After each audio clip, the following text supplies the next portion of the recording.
happy May. Can't believe we're already in May of 2022. Welcome to another episode of season 2, A Little Perspective. Let's chat equity and advocacy with myself, Samyuktha, and Angela.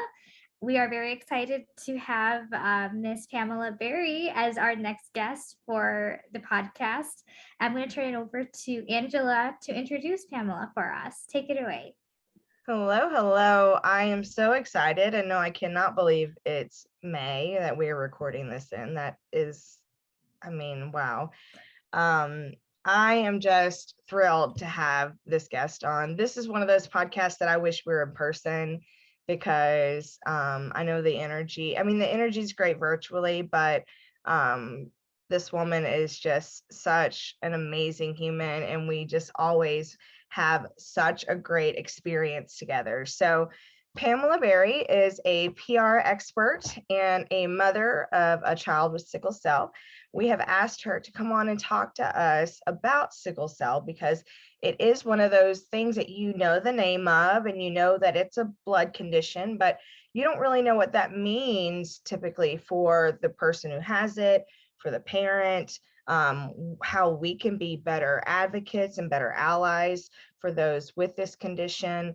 It is an invisible disability, and we do talk about those a lot on the podcast because those can often be the most difficult to advocate for, and to also be a person who has it, because you have to convince others that you have needs, and that's not always easy. So Pamela is here to roar about sickle cell because advocacy is roaring, as she says, and I absolutely loved that quote. So Pamela, why don't you tell us just a little bit about yourself? All right. Thank you for that introduction. I am, I guess I'm a lot of things, but for today's purposes, I do own a PR and marketing agency here. My family, we are transplants to the Gulf Coast. We moved here from Georgia. I think it's been a little under 6 years now. Time is going by so quickly. But we were in middle Georgia before arriving here. And we are Mississippi natives. We had gone to Georgia for me to take a job there at a university. My background is in journalism and communications and a lot of fields. But for today's purposes, I am also the proud parent of a child that has sickle cell disease. I have 3 children. The oldest 2 do not have sickle cell disease. It is a genetic disorder, which means that you roll the dice when you have children and you don't know whatever comes up. People sometimes get confused. It's like, well, can you catch it? It's inherited. It's inherited. It has been something that is in my blood, in my family, and it was something also that was in my husband's family, in his genes, in his DNA. And together, we got together. We were counseled to understand there was a risk that we can have a child. We didn't know until she was already in utero. It wouldn't have mattered. But, we have a child that has this blood disease, and Mississippi screens at birth for about 40 different, more than 40 now, different diseases and everything. So she was screened at birth. However, the Department of Health could not locate us because they had the wrong address. So we didn't find out that she was positive for sickle cell disease until we had her first visit with her pediatrician, which is unusual. Wow. Right. Wow. So sickle cell is more common in the African American community. It is much more common in African Americans. In Mississippi, sickle cell disease happens genetically, period. About one to every, I think it's like 400, 1 out of every 400 African Americans. So in Mississippi, it's about 2,500 people who have sickle cell disease in our state. We have roughly about 1 million people, so we have about 2,500. So my daughter is one of those 2,500 people who has the disease in Mississippi. When you say it's genetic, do you know of people that are, grandparents or what have you, that are cousins or whatever, that have had it? Absolutely. Okay. On my side now, I've always known about sickle cell disease. It's kind of like in my family, curly hair, hazel eyes pops up often. And sickle cell disease is something I've known of in cousins or, second cousins or third cousins, I've always known about, oh, they have sickle cell disease, not being totally intimate. My son, I'm not my son, excuse me, my nephew, I have a sister who had a son who has sickle cell disease. She got pregnant in high school. He was born. And that was my first real face-to-face with sickle cell disease. Oh, wow. And it was years ago. So he was not screened. They didn't discover it in him until he was almost 3. Oh, wow. Mhm. Wow. Tell us kind of in your definition what, pardon me, what sickle cell is. Okay. Well, sickle cell disease, as we always like explaining to people and give them the terms for it. It is a blood disease that basically means the word sickled. Your normal blood cells are just like round and plump and juicy, just like a balloon or something like that. And they carry your oxygen to all the parts of your body so that you can remain healthy. When you're working out, when you're doing anything, you need oxygen for the brain, the lungs, the liver, all of your organs need that blood flowing. But in sickle cell disease, the cells that are produced by your bone marrow, the cells that are produced by your body, are weaker, they're smaller, and they have a tendency to sickle. What that means is they turn from being plump and round into the shape of a banana. So when you have misshapen blood cells in your body, 2 things happen. They're very inefficient at getting the oxygen to your body, and they can clump up into your veins in certain spots, and they'll cause very excruciating, painful things called pain crises. And that's what happens to them. People mainly know sickle cell disease because it's painful, and when someone has a crisis, it could be in any part of their body. And as also the other thing is that because those cells are sickled, misshapen, and sickly and round and not round, your organs are dying off slowly. People who have sickle cell disease, their organs are always being damaged because they're not getting the blood flow that they should. Wow. So she is more prone to organ failure, such as having strokes. She has a brain scan every year because I always worry about her having a stroke. Her lungs, especially, like if some people get a cold, if she gets that same cold, becomes pneumonia, her organs can't function well. So a lot of sicklers tend to get very sick from pneumonia, that type of thing. Just organs, your joints, people don't think about that, but your joints wear down. So it's like they're aging at a much more rapid pace because the blood is not working like it should. And that's the primary thing of it. It is a blood disease. So yeah. So when you talk about pain, is it something that, like, when it happens, it's a unique kind of pain where she can identify, like, oh, this is what it is? Or is it like, I'm kind of sore, is it this, is it that, and it's kind of like it could be different things. Does that make sense? It is, yeah. Her sickle cell pain is literally like, if there is a scale of 1 to 10, it can be anywhere from a 1, which is I feel bad, or I feel pain in my arm or my leg, much as like if we bumped our elbow, that pain you get, and it's like, ooh, that radiated pain. Well, the sicklers, when they get pain, it comes in waves. It's like it's hurting, and they ease up for a few minutes, and it's hurting, and it can last for days. Usually it's generalized in a particular area, like in your arm or your leg or your chest. But it's pain. A lot of sicklers, that pain as they get older is usually not a 1 or a 2, it's a 5, 6, 7, 8. So that you always have to have more pain management as you go along, because the pain is more intense. You can't, most sicklers, you can't go and just give them Tylenol and think that's okay. They usually have to have like morphine. If they can't manage the pain at home, they have to go to the hospital and they have to get pain managed there with these heavy drugs, and they have to sometimes get blood transfusions to help, get the healthier cells that are not sickled in them, and to keep them from being dehydrated. It's pretty bad. So wow, that's a lot, especially it's a lot. for a young girl. You said your daughter was 9 years old, and wow. How has the COVID-19 pandemic affected her health and like how you and your family have been, taking care of her. I was really terrified when COVID came around, because when you're talking about, like I said, getting a cold, we shudder when it comes around to the cold season, the flu season, because so many sicklers end up getting sick and dying around that time, just because you're catching everybody's germs and everything. So I was terrified. The fact that she's only 9, during the first year or so of this thing, they weren't vaccinating children. It was, we didn't go anywhere. We didn't go anywhere. We didn't take her anywhere. I was a nervous wreck. I was wiping down everything all the time. Just anytime she got just the smallest or whatever, it was like full blown. Oh my God, does she have it? I've taken her to get tested. She didn't have it. She had like a normal childhood something, but it wasn't that. But it was really nerve wracking.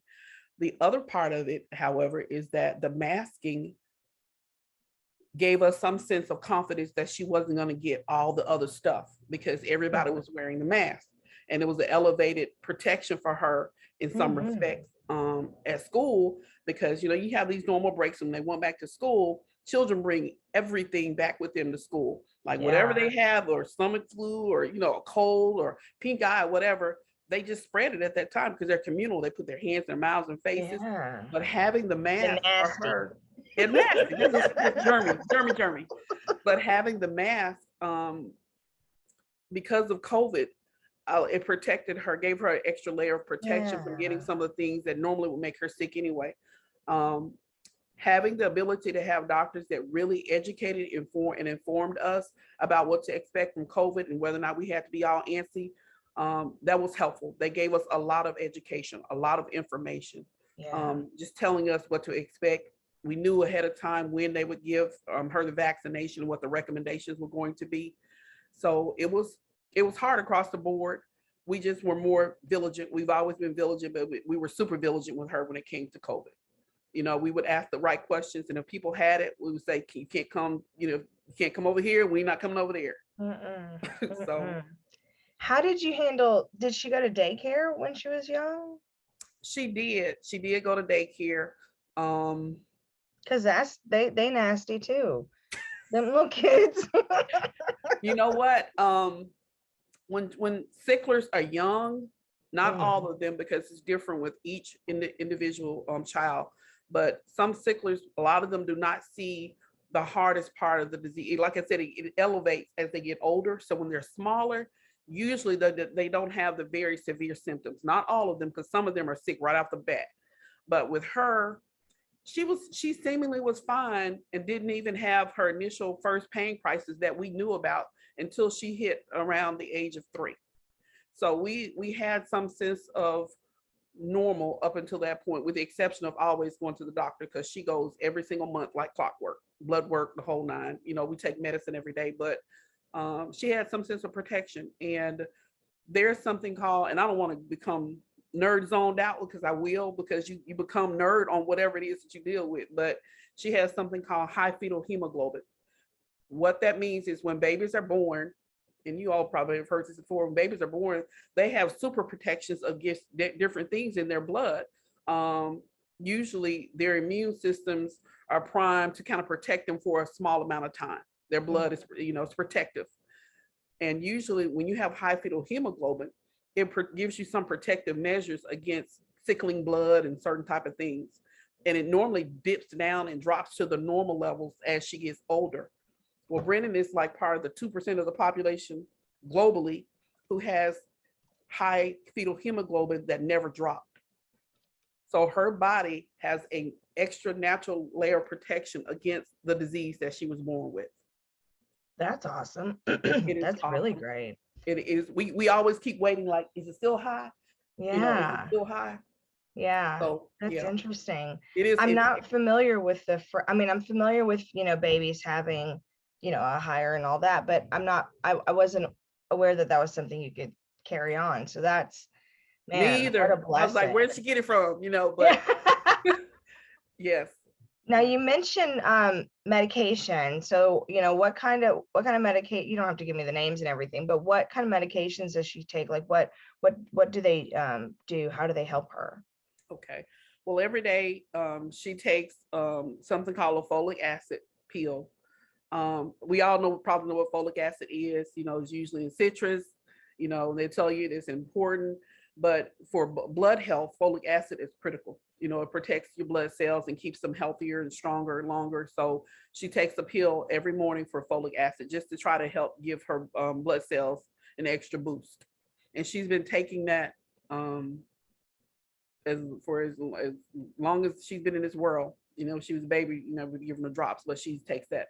She also takes every night a cancer medicine called hydroxyurea. It is a cancer medicine, exactly. It's been around. My doctor keeps reminding me because I'm like one of those people like, is it safe? But it's been around. They've been using it for about 20 years, and they were treating, sicklers also get other stuff. So they had a sickle cell patient or some patients who also had gotten cancer, and they were getting this sickle cell drug. They were getting this cancer drug, and they found that the people who were sicklers that were getting this cancer drug, that it was beneficial. So it was an off-label thing, and it eventually became the standard treatment to help those who have sickle cell. So she takes a cancer drug every night called hydroxyurea. And what it does is it boosts your fetal hemoglobin level in your blood. So she takes something that also duplicates what her body is doing as well. Wow. But it's supposed to keep her from having the pain crisis, and it's supposed to keep her blood from sickling is what it does. Okay, wow. Would you mind sharing how she manages the pain and like takes the medications into school, like while she's at school? Like what accommodations have you had to make to make sure? Yeah, like I'm sure that the nurse is involved, but yeah, just to make sure like she has everything what she needs.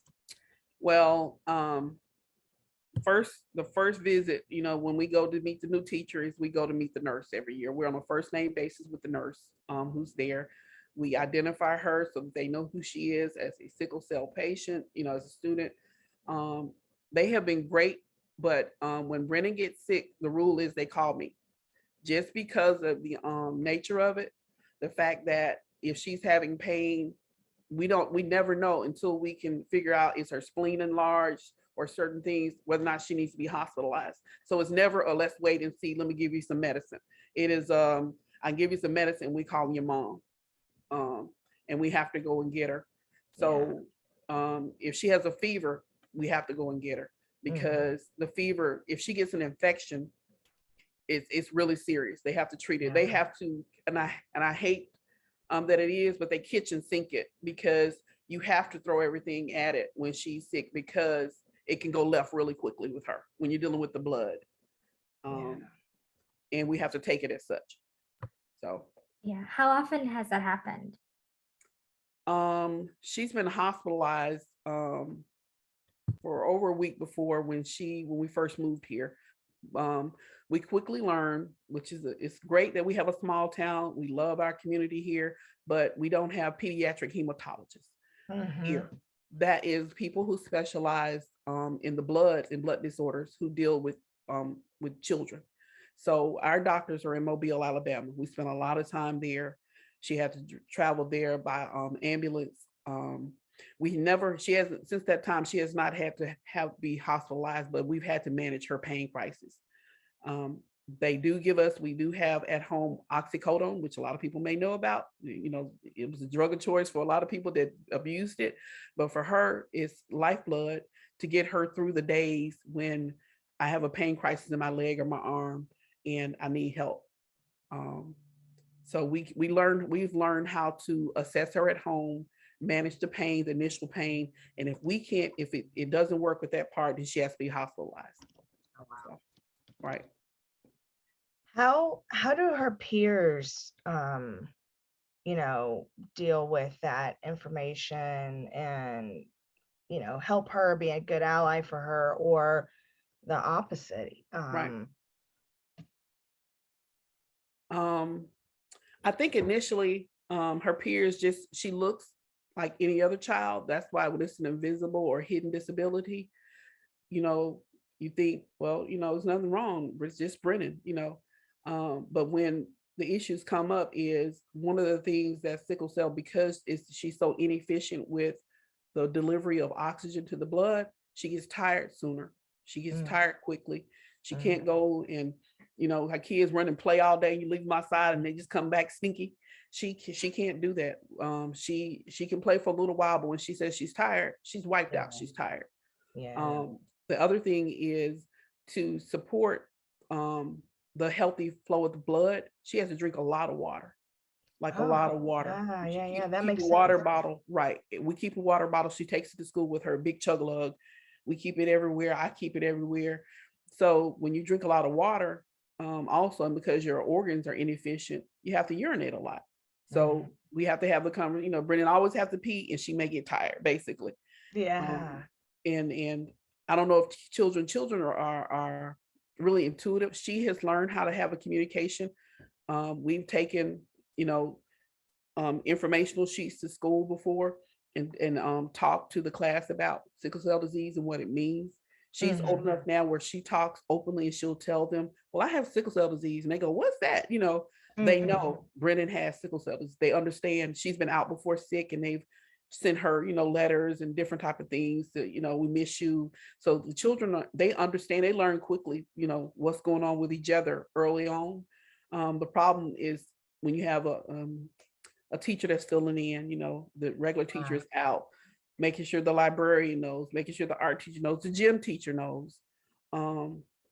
That part, which is so critical to having advocacy there, because you have to press down and push the conversation about what does this mean? Although she doesn't look like she's sick, this is what you need to know. Like that part has been unique. That's so good. That's so good to hear. Like she's learning to communicate, you know, her needs and, you know, advocate for herself. That Like is so important, you know. Self-advocacy is so important. And I think that often as parents of children with a disability, and especially, you know, a hidden disability, we tend to kind of helicopter, right? And like we want to just protect our babies. Yeah. But we have to empower them. We have to show them how to self-advocate and speak on it and be confident in it and not be ashamed of it, because eventually we won't be here to do that for them. And you know, I have had parents ask me about their little ones and the going into school, like going into kindergarten, and they're nervous because what's going to happen. And I said, you know, I always say, teach your children to speak up for themselves. But really, yes, there can be bullies or what have you. But when it's little kids, honestly, they like you said, they're intuitive, and they tend to, they're pure, right? They're innocent, and they tend to want to help, sometimes too much. And so, you know, and sometimes that's sometimes I want to make that clear too to the parents that I talk to, like, you want the kids to all like love your kid and all that, but you also have to make sure that you're giving your child the space to self-advocate and all that kind of stuff. So yeah, I love that you talked about that, and you have become quite the advocate yourself. So Reluctantly, I will be honest and say I didn't just jump out immediately and embrace being in this space. I did not. I am an introvert normally. I'm a book nerd. I love being behind the scenes. That is my comfort place. But sometimes you don't get to pick and choose when you're going to speak up, especially when it comes to something that's close to home. And this picked me. I stumbled into a career working with a nonprofit when we relocated back here to the state. And the nonprofit was the Mississippi Low Income Child Care Initiative. They advocate for low income working mothers for childcare to make sure that there is affordable childcare for them. And being in that space, I was comfortable with the PR and the marketing and the writing and all of that, but not necessarily the space and advocacy where you have an agenda, policy agenda. You have things that you have to teach and talk about and advocate, and you have to stand toe to toe and say, here's how it is, and this is what it's going to be, and this is what you need to change. To speak, and roar with your voice to make sure that you are heard and you can get action. You know, it's not just talking and maybe they get it and maybe they don't. You push for action. You push for Yeah. change. Being armed with that and equipped with that has taught me how to do that for my daughter. You talked about, it's amazing that she has her voice. She's shy like her mom. You know, for her to be willing to, I've seen the change, especially recently. I was speaking at an event for the Esperanza Club. Shout out to Esperanza for inviting us. They were having a tea, and I was there to talk to them about the sickle cell anemia, and they were doing a fundraiser and just to share with them. And she insisted on coming to stand beside me in front of the room. Right. And I almost just came unglued, cried, because she said, no, I'm going to go up there with you. I said, well, Brenda's going to be in front of everybody. I'll be speaking for a minute. She said, no, I'm going to come. And as I was telling them about what she said, she strolled right out of her seat and came and stood beside me so that people could see her. She wanted them to know the face of who she was. And this is who is impacted. And it just hit me that she gets it and she knows how important it is just to be able to stand up and say, this is me, this is who I am, and not be ashamed of it and not, be afraid of it, but just to let people know and to humanize it. She's going to go to camp this year for the first time. Big deal. Why is it a big deal? Because sickle cell kids can't go to normal camp. Yeah. You're there, you're somewhere deep in the woods and they get sick. Yeah. It's serious. Yeah. Well, the Mississippi Sickle Cell Foundation hosts a special camp for kids who have sickle cell disease. And she's finally old enough to go.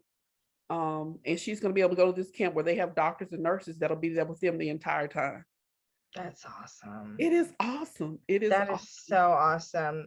We have for the dwarfism community, we have a camp called Painted Turtle. Turtle. Yeah. And camp stars. Yes. I just learned about it. It's in the Northeast, I think. But it's kind of the same thing. I mean, yours is obviously like more medical and physical where, but honestly, in some ways it is, because we have things that we have to be careful for. Like we can't do all the same things, especially if there's spinal issues. But, I love that you are so proud of her and pushing past. But I just want to make you see that is just simply you. Like that is her following in your footsteps. That is her, seeing what you're doing for her and then being empowered to do it for herself. And I love how you talk about toe to toe, face to face, because I'm from Mississippi, and as much as I love the coast, I also don't deny its flaws. And often if you are trying to go toe to toe, it is with someone that doesn't look anything like you, and that can be especially hard, right? Like it's so much easier if you consider me your equal, then it's so much more comforting for me to have a conversation with you. But if I go into a conversation knowing that you may not consider that, then it means that I have to put my Billy badass jacket on and, really go toe to toe, especially as an introvert. I'm an introvert too. Like people don't believe me, but I'm an absolute introvert. Like, I gotta recharge. I can't people all the time. That's not my thing. Like I love humans, but I also have to recharge. So I just wanted to kind of make that note, because again, you're super humble. I know you personally, but we set those examples for the next generation, and even not just parents, but just adults doing that advocacy work and for the younger generations. They see that and they are more empowered to do so. And that's awesome. That's so awesome. Well, thank you. That means a lot for you to say that. Like I said, it was not intentional. I just want to speak for the people sitting in the back of the room who feel like this is not for me, this is for somebody else to do. I don't have a voice. I can't be heard. I'm not loud. You're the perfect person to do this. You're the perfect person who needs to be able to say, I do have a voice, because you're often the one who has the most poignant things to say. You have you're the person who's had all these thoughts running around in your head, and you've been too afraid to say them out loud. And people need to hear what you have to say, your experiences. And especially with the toe to toe, it's people like we were talking earlier, it's people who come to educate you, to give you the language that you need to know what to say.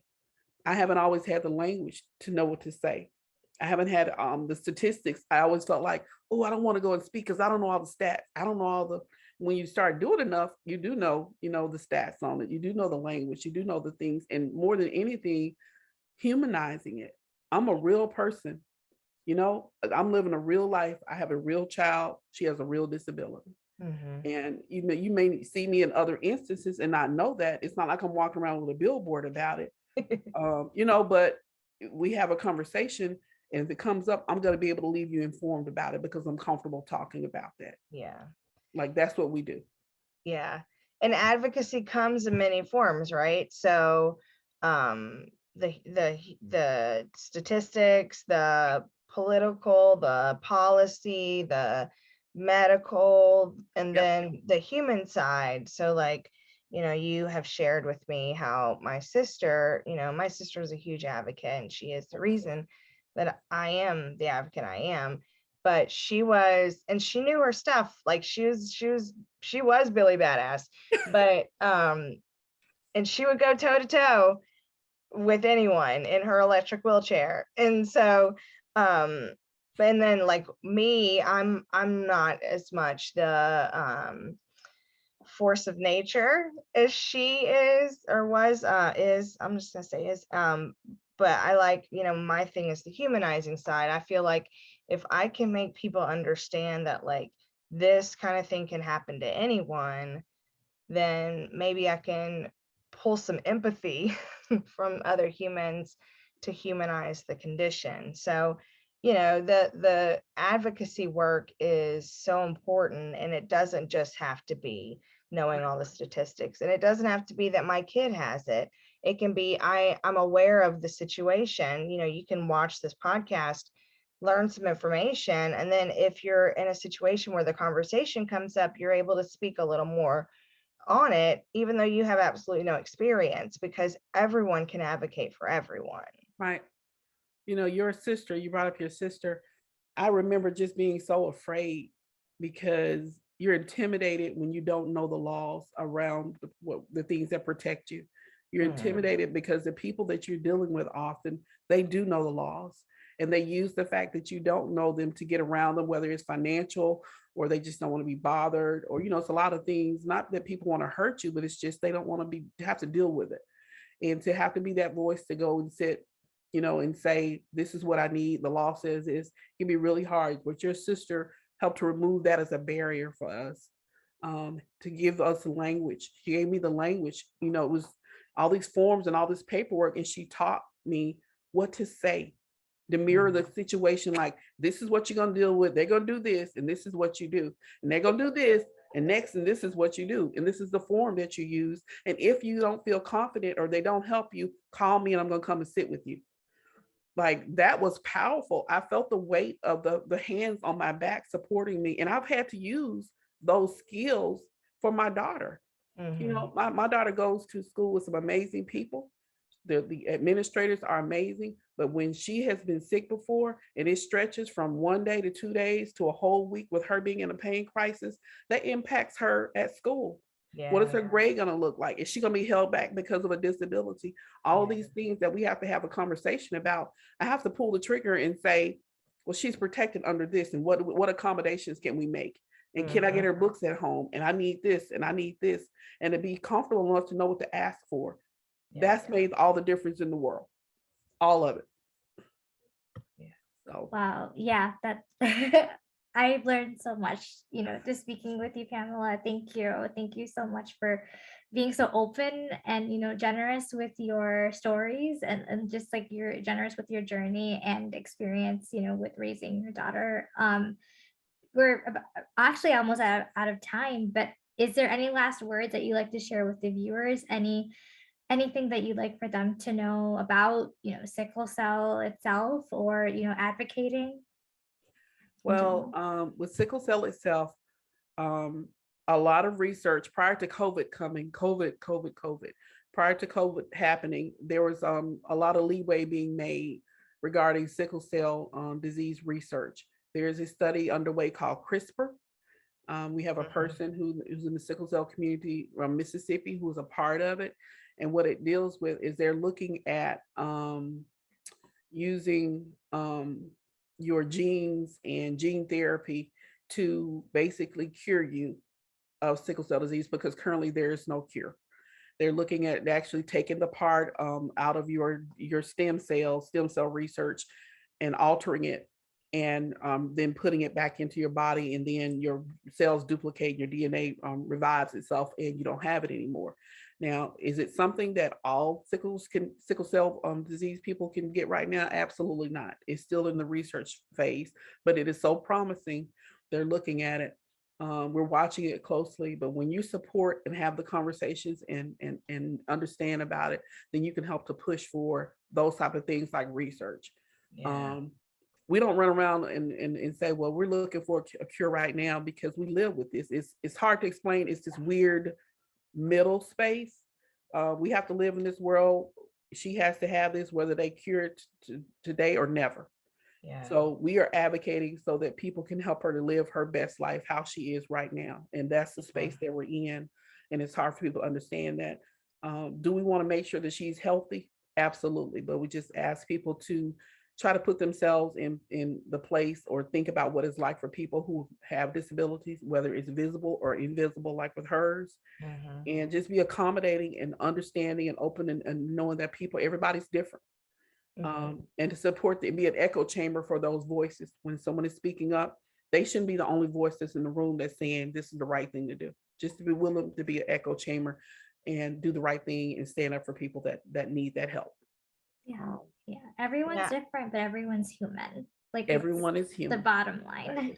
And even when the CRISPR and all that comes to be, it's still going to be, may not be accessible to everyone. Exactly. So, and that's something else that we have to remember as, as allies of so many with disabilities, is that just because there is a treatment or, whatever, they don't make it easy to have these things, right? Like, even wheelchair users can't just like get a new wheelchair when they need to. Like, it's a whole It's a whole thing. It's a whole yep. So, it's super exciting, but I kind of wanted to plug that in too, because that's another area of advocacy that is needed, where, to make things affordable and accessible and, so on and so forth when they are available, because it is important. That can make a huge difference in so many lives. And I always try to make everybody realize that when one human is doing better, we all do better, because when one human is able to be, and not just productive, because I don't like to assign a value to a human as a productivity, but just simply being able to be themselves. Because when you're in pain and when you're having those, conditions, issues, that you can't be your true self. You're being, a discounted version of you, because you aren't able to feel your full self. So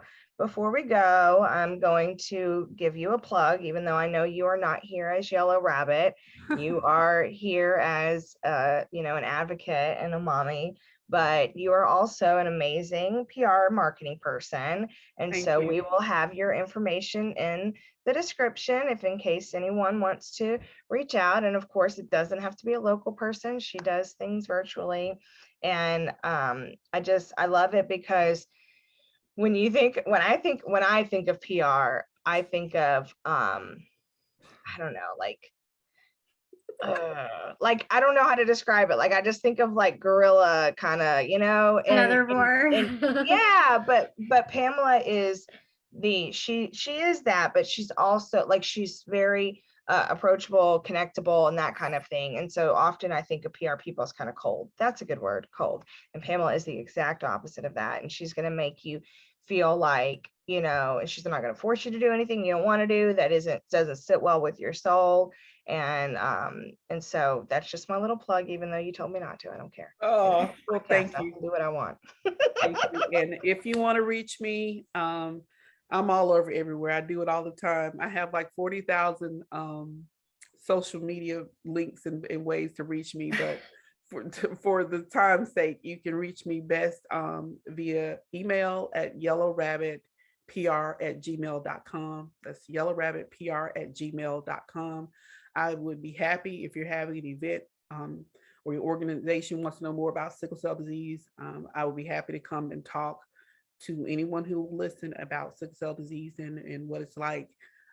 Yay for medical marijuana. I'm going to put that in there. I was advocating and supporting that because my daughter is one of the people that'll be impacted by the law being changed and will have the ability to help with pain management as she proceeds on. So just a big win for that part. And just thank everyone for just being so supportive, especially this community for sickle cell disease and growing.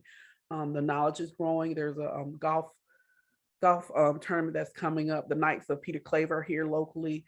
They have one every year. It's a fundraiser. So if you're a golfer, please consider coming to that and supporting that as well in the coming weeks. Oh, that's awesome. That's awesome. Yes. And yay for medical marijuana. Mississippi, we don't always get things right, but somehow we manage.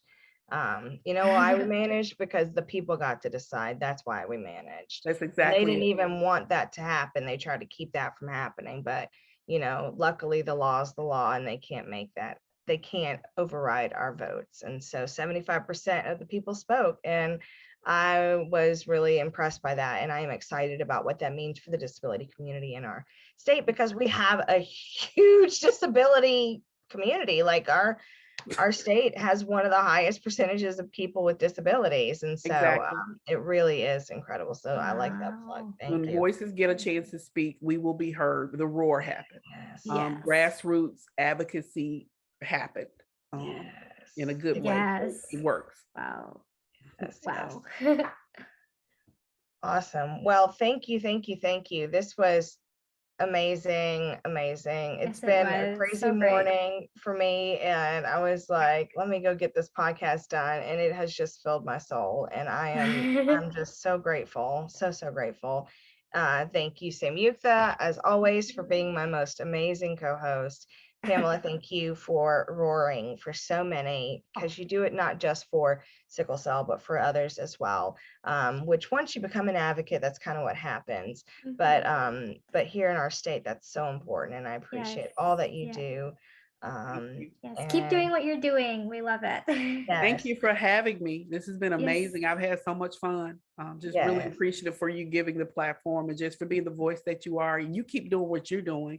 It is so needed. Your voice is needed. You found your place. You're finding your voice. Just yay. Just way to go. Yay. All right, ladies.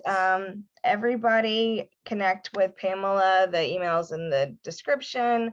And share this information, because the more you know, the better. And thank you all for being here. I hope everyone has a most amazing day, and I love all of you. Bye. Thanks, everyone. Talk to you later.